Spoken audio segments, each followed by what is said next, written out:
and welcome to Wait, It Gets Better, the improvisational storytelling podcast, where every week a few of us get together and we tell you stories just for the absolute fun of it. I'm, of course, Levi. And I'm Seth. No Reed today, but we're here to tell you a story.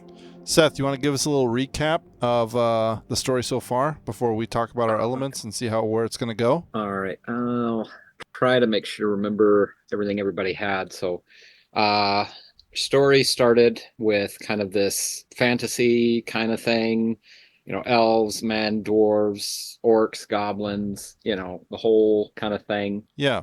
Kind of a, pretty peaceful. I mean, to sum it all up, basically looking more and more, I don't know if video game is the right word, right? Where like things kind of happen. What we find out is that the world kind of in like a post-apocalyptic thing went into these bunkers, and then with the help of a game designer that specialized in kind of the virtual reality suspended conscious kind of thing, made something that then they'd use less resources, and then they would cycle in and out, inside of this kind of alternate reality, come out, do some maintenance tasks and kind of shift back and forth. However, what's happened is being in here has left them in kind of this kind of addict dream state. So when they're out, like that doesn't quite seem real, but then when they're in, they've now shifted that their frame of reference is from the game, and they've been having these dreams of being in these like concrete, dark, weird lidded areas, doing menial tasks. Not that it's horror, but it's just kind of like, and everybody has these, which is them kind of in this suspended state, remembering being awake, doing kind of the maintenance. So they're going back and forth with that.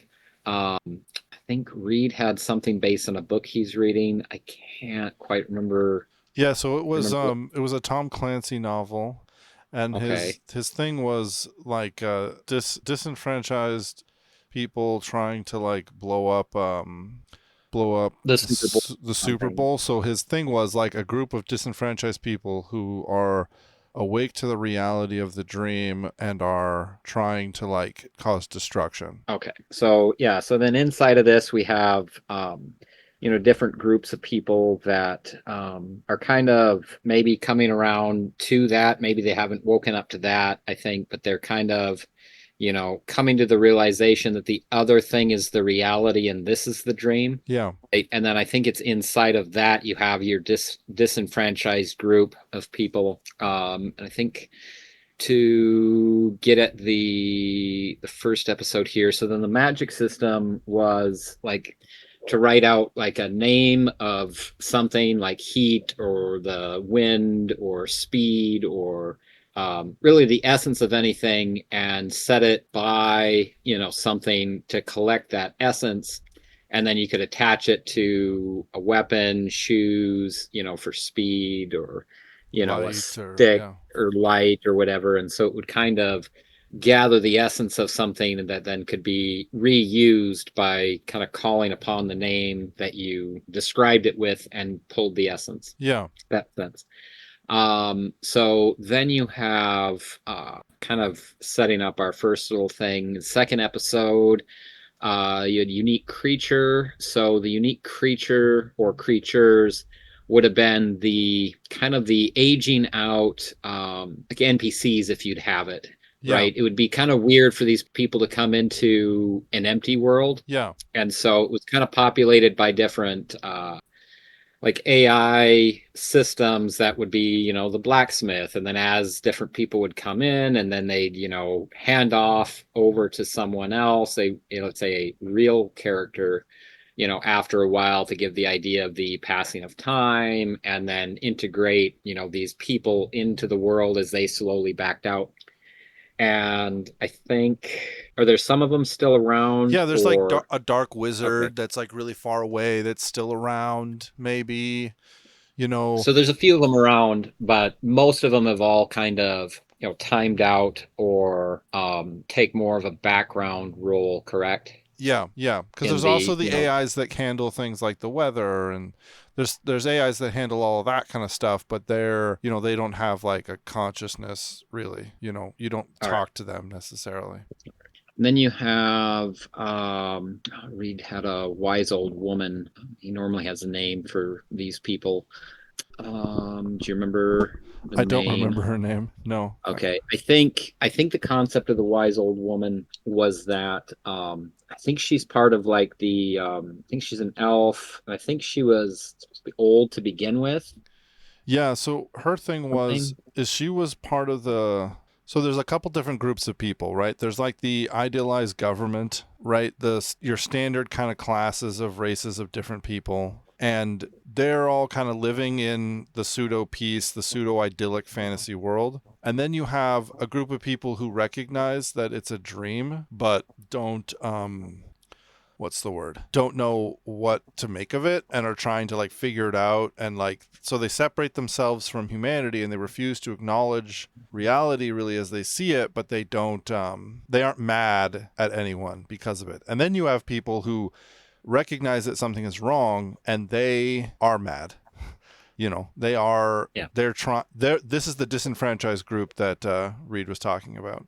So when a All person right. dies, in the game they kind of like respawn after a little bit, and these people have been through that so many times that they are irritated with the way the world is working, and they've taken predominantly races that are considered, bad or evil, hobgoblins and stuff like that. Yeah. Hobgoblins, orcs, trolls, things like that. They kind of have taken those, and it's kind of a reflection on their state of mind, as it were. And I think the wise old woman was originally she's aware of the program, she's aware of the system, and she's trying to sort of get everyone out of it. But the way she's trying to do it is by kind of waking people up to the fact that everything isn't real, right? Okay. Yeah. So I think yeah, she's some kind of a leader in that, group on the other side of the mountains or Right. kind of thing. So then you got the villain sidekick. I know I came up with the name for him, Matthew Guile. However, he has a side name, Kyle. So if someone calls him by Kyle, then he knows that they're in on his little side gig of like finding people in the waking world and then getting them like out into the real world. And then trying to utilize the, I guess as it would be kind of the divine spark from inside the game to outside the game to kind of colonize or create avenues of I don't know power bases outside, because there's an obvious thing that the system that's keeping this whole thing going is kind of crumbling, Yeah. falling apart. I want to say, I think you said something where there'd be like, let's say some wizard or something would have like, look at something prophetically and it's like, oh, this volcano will erupt in like Yeah. 62 days, and 8 hours and 5 minutes and 32 seconds. And it's like, why so specific? Well, it's kind of a countdown of Yeah. everything kind of It's falling the apart. system trying to tell people that the reactor is failing, but it can't just say, "Hey, the reactor's failing," because that would take everyone out of immersion. So instead, the big mountain that's off in the distance has started to billow green smoke, you know, and they have these weird, people are getting these weird messages about things failing or shutting down, and they aren't putting the connection together that the world that they live in is not real, or is not that it's not real, that it's not the whole real. Because that's the thing, Yeah. you had said, this magic system is starting to possibly bleed over to the waking world. Right, because in this world, in the suspended realm, like because it's kind of like a game, but no one is leveling up. That way, it doesn't trigger anything that might seem odd, Yeah. right? However, some of these things, because you get this essence magic out into the real world, and it has started to allow things to level up, as it would be. Yeah. So like you contain the essence on like let's say a rake. right? And as you use the rake, it keeps pulling on the essence of having been used, and then it levels itself up to be like, wow, it's like the more I use it, the more leaves it rakes up. I can't quite explain it, but like less leaves slide through the rake.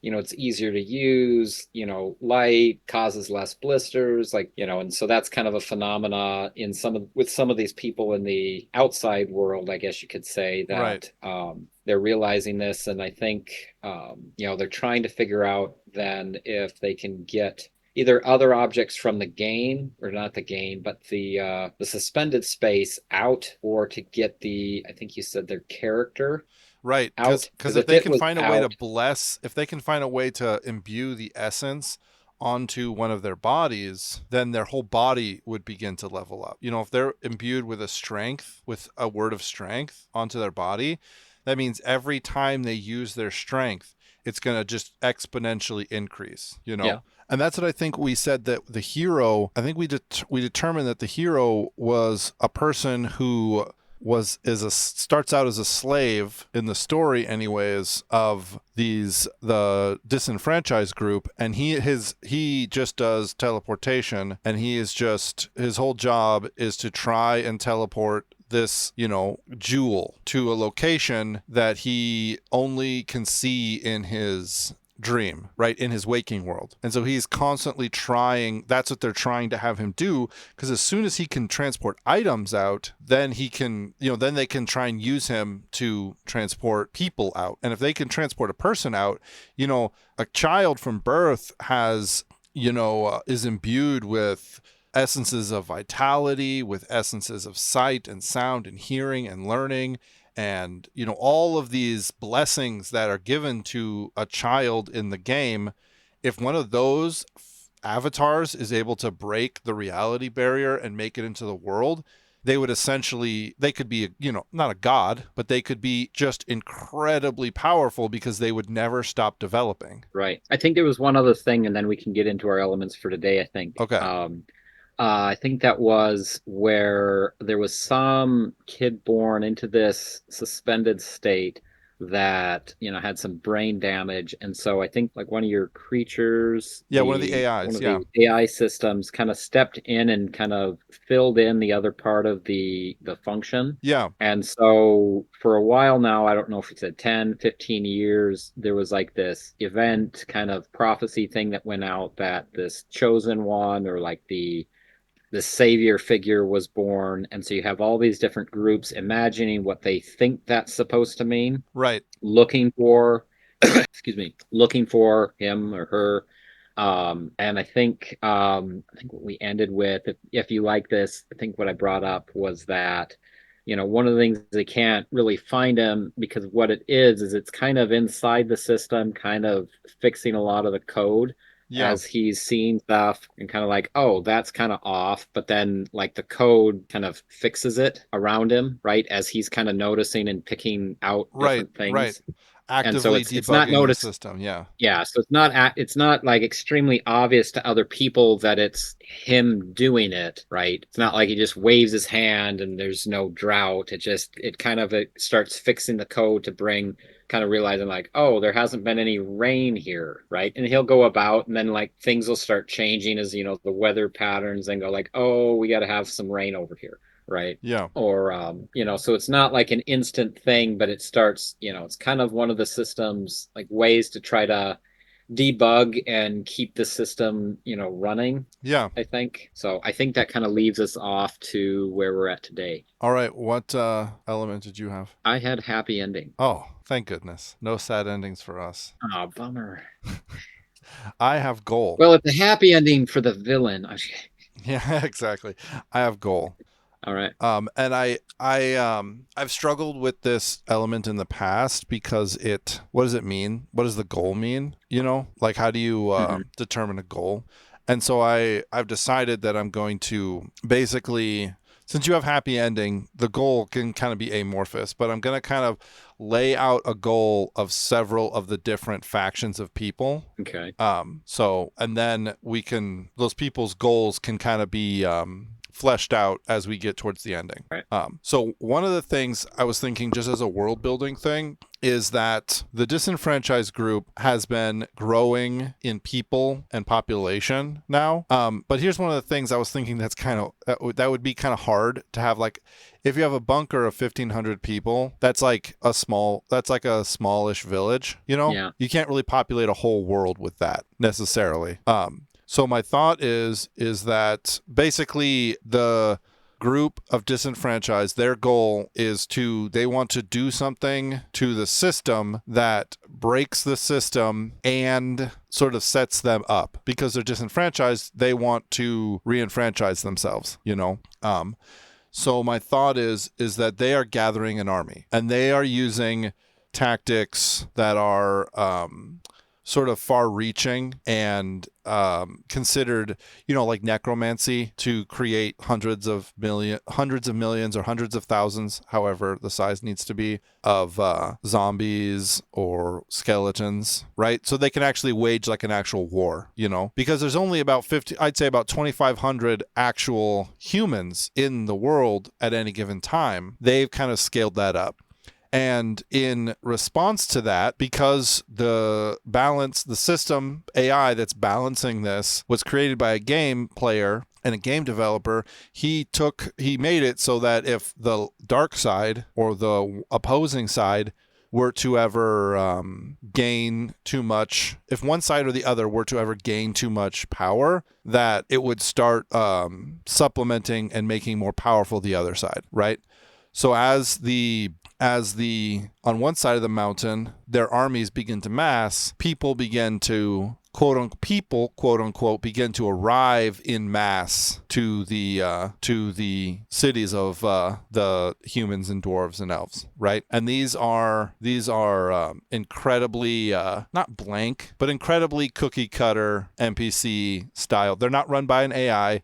You know, 1,000 of them are run by a single AI. You know, but it's a thing that's commented on in the world, is that the population is kind of swelling. Like, look at that, civilization is growing. They don't know that their enemies are massing a force, but the AI is kind of balancing it out. Now, these people are very simple, 4 or 5 different dialogue paths, not very complex lives, you know, and this is one of the things that starts to wake different people up to this, right? I'm sure everyone has kind of either found themselves in a dialogue loop or participated in someone else in what seems to be a dialogue loop. Like, you see them every couple weeks and they only have 3 different things to say. It's the weather, it's the sports, it's the current... I was just going to say, it's a sports game. It's the sports, it's the current political climate, right? And they're either hard and fast on one end, and you can't really like sit down with them and kind of convince them, because it doesn't seem that they have the capacity.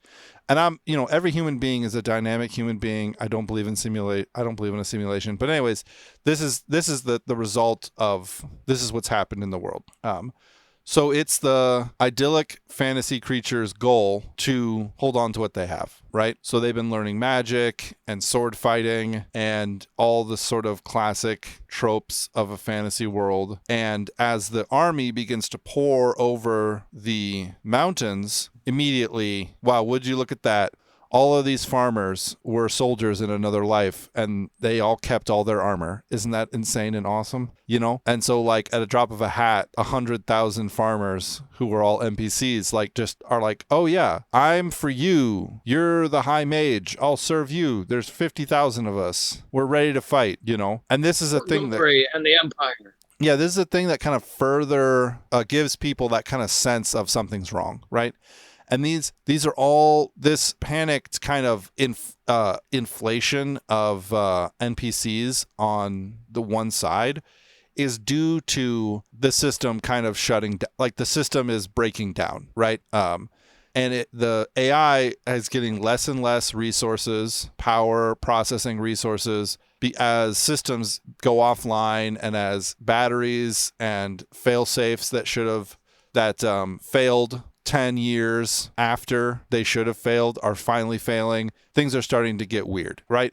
But it's translated into people who are the humans who are watching it. It's translated into in the world, all of a sudden, the sky turned black. It's like, well, that's because there's like 100 million glitches that are happening, and the AI that's supposed to deal with it has a quarter of his resources he used to have, and so he has to do something. It hasn't rained in 6 months. Well, that's because the AI that's trying to deal with that is losing its ability to kind of process information.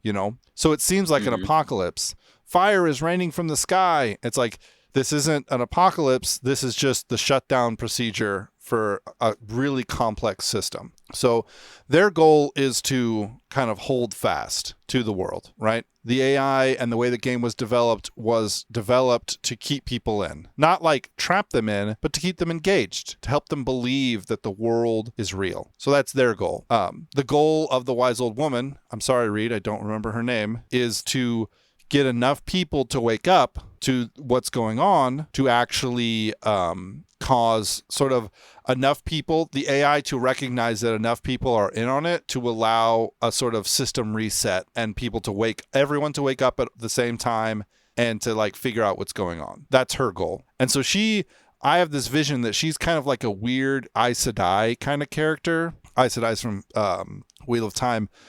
But she's really powerful and she knows a lot of secrets. She can just kind of stride into a king or a general's tent and just kind of tell him.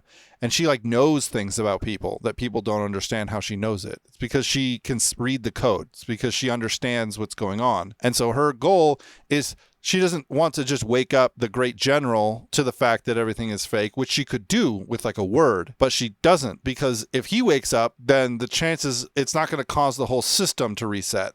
So she's like orchestrating within the idyllic nations. She's orchestrating, trying to like get everything to a place that she can get enough people to wake up at once that it causes that system reset. That's like that's because she tried it once with enough people and it didn't do it. And those people became the kind of, the lost ones, the people who aren't warlike, not the disenfranchised group, but the kind of life is a dream, none of this is real group of people who live across the desert, who, are peaceful. They aren't violent necessarily, but they aren't invested in the world at all, right? That's what happened to them. She woke them all up, but it wasn't enough. So now she's starting again. That's her goal. The goal of the lost ones is to wake up, which they can achieve in snitches and snatches by simply, meditation, by dwelling on what the dreams are. They've recreated the whole bunker, to try and live in it, to try and understand what it is, to wake up from this thing. And people are always coming to them because they have quote unquote wisdom or understanding of the world. And people are always leaving them as they either decide to try and immerse themselves and believe in the dream again, go back to the idyllic nations, or whether they are finally overrun with rage and join the disenfranchised group. They could be utilized by either group is what I'm saying. If they could be convinced to destroy the world, the dream world, or if they could be convinced to stand up for the people who are trying to, stand up for truth and justice in the American way sort of thing. You know what I mean? Mm-hmm. And the hero's goal is to escape. This is his first life. He's never died before, and he's been a slave his whole life since he was born, which means that since he was actually physically born in the bunker world, he has been a slave. And his goal is to escape, right? Which is why he lives in the, real quick then, so he is in the recreated bunker area that they've created? He travels there. He starts, when we first meet him, he starts as a slave of the disenfranchised people. But then he escapes. That's his whole thing, is he's going to escape, right? Which is why he was able to intuit teleportation magic, right? He didn't have a teacher. He didn't get a crystal. He didn't do the quests. Because his entire life has been captivity, his whole emphasis is on escape. And so he's finally able to escape, and because they're both kind of across the far away from the idyllic nations. He travels first there because he knows them, because he regularly transports large crates of food there and back as a slave. So he goes there first and talks to them and spends some time there. And then I would say at some point he comes across the desert to the idyllic nations, to escape that place, because that place is, I would say, kind of not depressing, but kind of like the feeling you get with the elves in Lord of the Rings, where they're like, our time is over, we're fleeing, so we care about doing what's right, but it's like, what does it matter now? Well, we know what's right, and that's for you to do it. Exactly. That's kind of how my image of them is. So they can be called to action to either side if enough of them can be convinced, So I would say the story starts with his escape from brief introduction and understanding of who he is, and a bit of the world and the mechanics and the dream, and he's a slave and he's heard about the idyllic nations, where the grass is green and there's food for everyone and anyone can pursue anything they want, and, justice and truth are real. But here it's just pain and suffering and rigid control. And so he finds some loophole to escape, Maybe he masters like short form teleportation, right? So typically when you teleport, there's like a little bit of a cooldown period. It's not called a debuff or a cooldown period, but it's like your body has to get used to the new area before you can travel on. But he is able to master something because his whole life has been captivity, and escape has been his singular kind of picture of his brain. It's like he figures something out. That one thing, that the person... sorry, go ahead. That one thing that the hero figures out that gives him that little slight edge that allows him to push forward. And he does that, and the only locations that he knows are that in that gray space of the dream, that large platform area with the orange painted in a giant square that he has to transport stuff to all day long, and the Lost Ones encampment.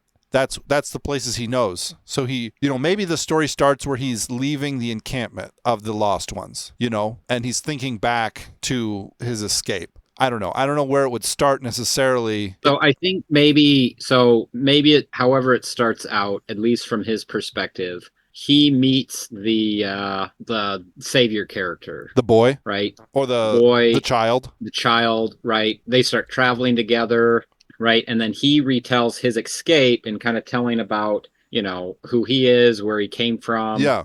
Right. And so then that's how you know that he escaped there. I think then that what's that? One of the things that happens that people realize that the child is different is that he doesn't dream of the place. He doesn't go there. Okay. I don't know. I just had that thought. Because that's a thing that his brain or whatever wouldn't work there. It would only work in the game. So that's fine. We got, so what I'm thinking is trying to get in the happy ending here with kind of some sub things. So he's with the boy then, right? Yeah. But then they get recaptured, right? By some other group, right? And so the only place that they can escape then is he gets them to teleport back to where he had escaped from, right? Because it was the easiest way to, say, get out. Yeah. Right. And they go there, right? And either in going there, he thinks he's gone there, but that's what gets them out of the thing in the first place. Out of the dream. Out of the dream. Out of the fantasy world. Right. And so then when he gets at the bunker, right, it's like, okay, there, we escaped. I know this place like the back of my hand, so here, let's, try to get you out. Well, then realizing that this is the other bunker, the real one. Oh, yeah. Because somehow with the other kid, right, it makes it right. Oh, right. Right. It makes it right. And so if that is the location, this location is this other location. So it brings them outside. Right. Yeah. So then they realize they're outside, and I don't know if then from there, part of where I was trying to think of for a happy ending, I had an idea for something. I'm not quite sure, like it was a whole different idea than any of these other ideas we did. But I think that it would kind of work for this. But that it would be kind of then like dark and darker. How so?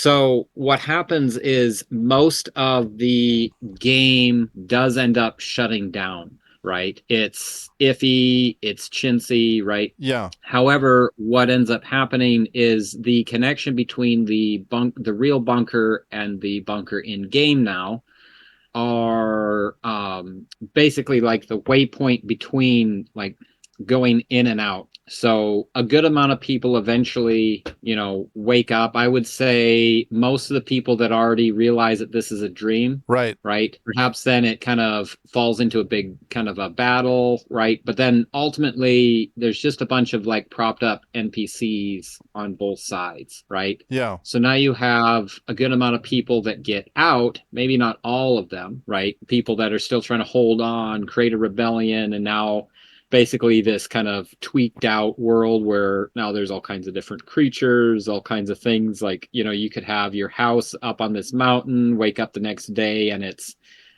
down in the valley or like just weird stuff, right? Right. That then kind of is like gets into this like reset, but like it doesn't have enough of the power to kind of like keep things the way they should be, right? And so what it is then is you have, right, as a bunch of the people have woken up, they end up in the real world, which is also, let's say, slightly post-apocalyptic. Oh, Now it's absolutely. been years, but now that they can, let's say, bring items back and forth. So now you have a waypoint where you can come here, right? You go to the bunker, right? And you get people to, volunteer and they've brought up their like leveled up items and they go back into the suspended reality, right? Collect different items and then they'll be like on a certain time set, right? They'd have like 24 hours before the thing resets, and if they get caught in there, then they're stuck in there. Now, then someone could come find them and bring them out, but then they'd be kind of stuck in there and they could be lost because if they don't get back, to the waypoint by the end of the day, like geography changes, Yeah. How could you ever where you're find it located. again? Yeah. How could you ever find it again? Because it's not the same. Buildings will be different. Buildings will be gone. A river that was there is going to be right? Because the system is trying to reboot and make something else, but it just is kind of leaving all of these a good amount of this other stuff left over. Yeah. And so to kind of get supplies for the outside, they go back inside, gather different items, try to rescue different people, right? Which then if they can get back to the bunker, because that was the waypoint between the two spots, right? Its location then would be fixed. And then Right. you can then exit from there, with, like you come across a warehouse and it's full of food, right? So you can take the food, you get back to the thing, and then you can come out, and now you would have a bunch of food, right?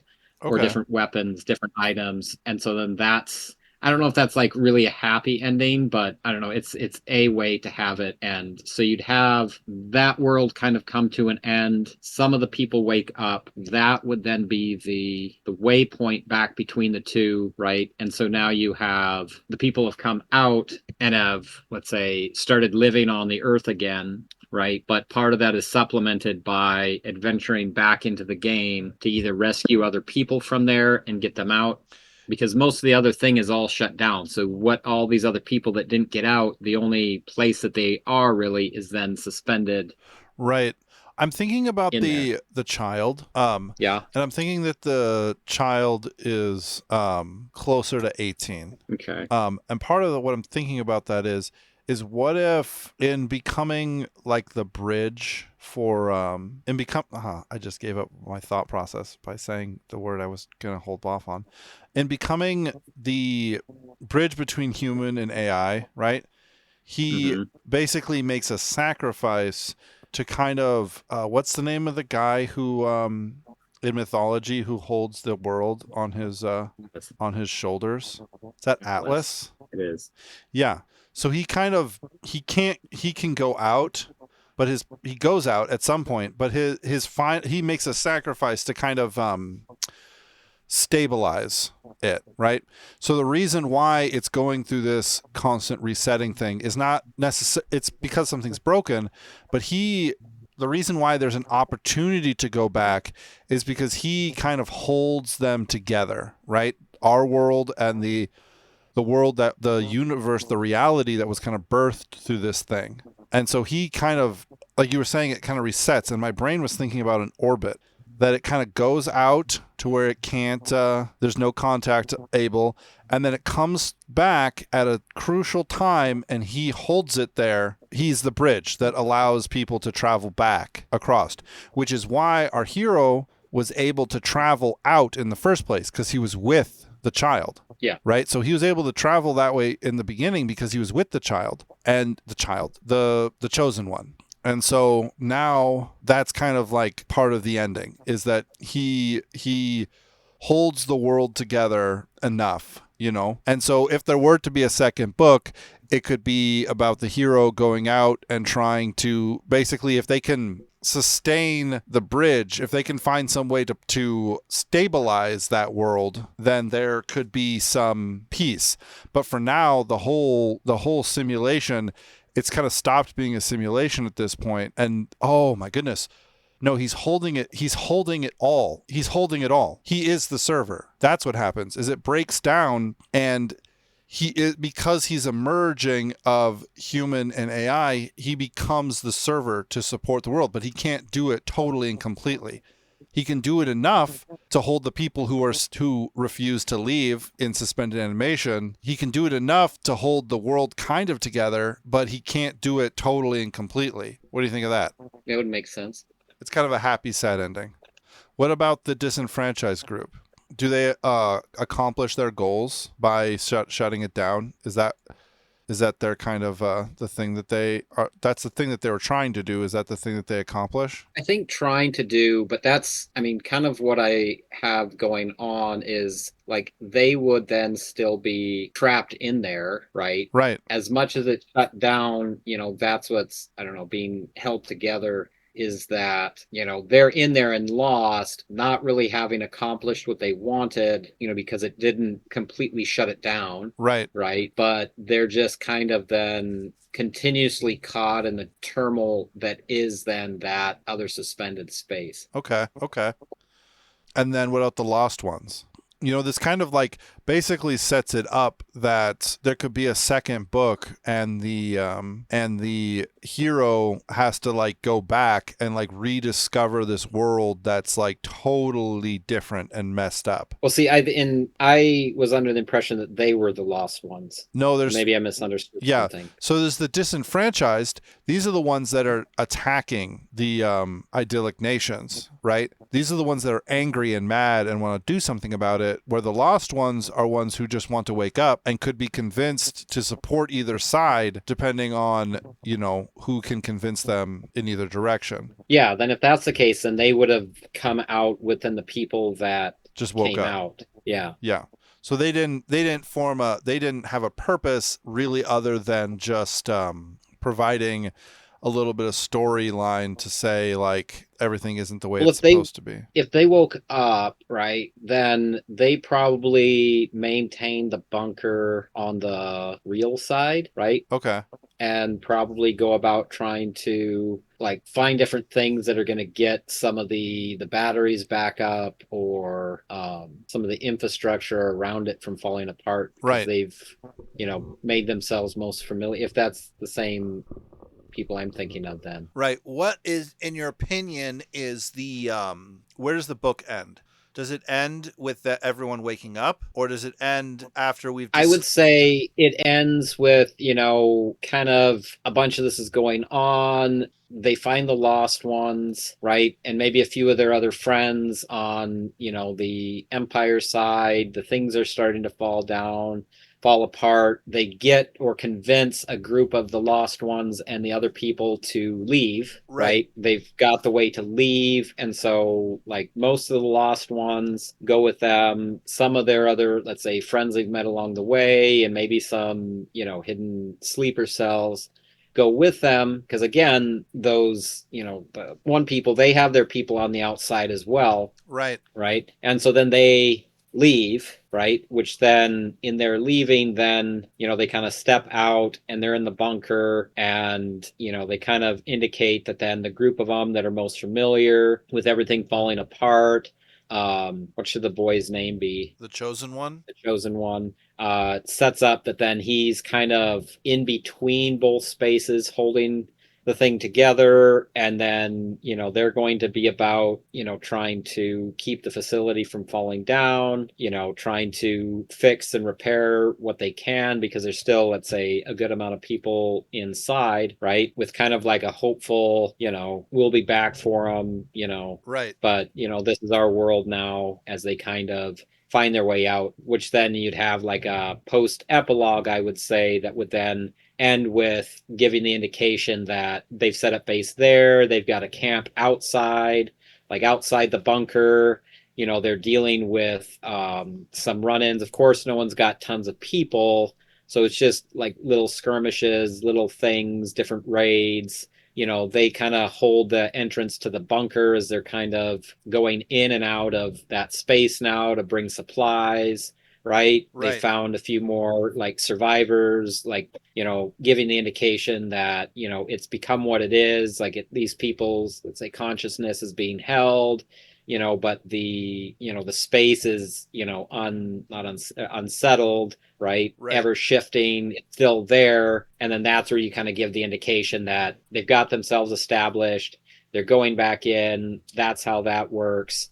They're going to have to deal because these other people have been out for, I don't know, 10, 15 years maybe. Right. Right. And so they have a good amount of power outside, but they have the access to the bunker, right? They can get in and out. So they're slowly gaining strength and power as they're bringing more people out, right, and getting their little real world kingdom established, right. And I'd say that would be kind of your post epilogue, which would set it up that then you could have something else that has something going on in either direction, right, either in going back in, or going back in, or the whatever happens on the outside. Yeah. Cool.